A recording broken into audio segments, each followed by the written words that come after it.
Faqat 1 kilo go'sht bo'lsa, uyga mehmoncha chaqirganda yoki uydagilar bilan jam bo'lgan deyishga alomat mas keladigan qo'y go'shtida qorda qilish usulini keldim.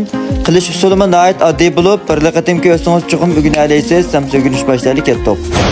Avval o'zimizning amaliy ahvolga qarab tayyor qilib olgan qo'y go'shtining cho'ng kishiligini suratdagidek men mushalat qilib to'g'rab olamiz.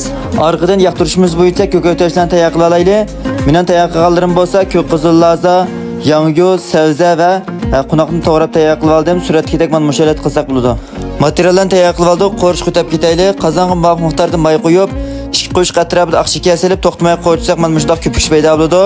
Ondan to'g'rab tayyor qilib olgan go'shtni silib, bir nechini qo'rib, rang kirgizib olgandan keyin zanjibil, so'ng piyoz, bir qo'shiq tuz silib, davomli qo'rib, bir xil mezligi chiqqandan keyin bir qo'shiq lazjang va yangi sabzlarni silib, yana davomli aralashtirib qo'rib, navoda qo'rdoqning ta'mi texim yaxshi chiqsa bo'ldi deydigan tuqqanlarimiz, mana ma'noda cho'ng ustamning qo'rdoq testi qo'shib faqat 2 qo'shiq silib etsak bo'ladi.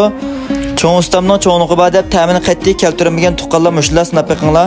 Orqadan buning bir nechini qo'riyiblar, ustiga muvofiq miqdorda suv qo'yib, tuvoqni yepib 25 minut atrofida qaynatgandan keyin to'g'rab tayyor qilib qo'ygan qunoq, ko'k qizil laza, so'ng piyoz va samsaqlarni silib, bir nechini aralashtirib o'tgandan keyin birdam qaynatib, ondan yubasay, tuz va 2 qo'shiq atrofida ochiq suv qo'yib, bir nechini aralashtirib o'tgandan keyin mana suratdagidek taxsining ostiga nonni chiraloq tizib olib, ustiga qozon bilan to'kib iste'mol qilsak bo'ladi.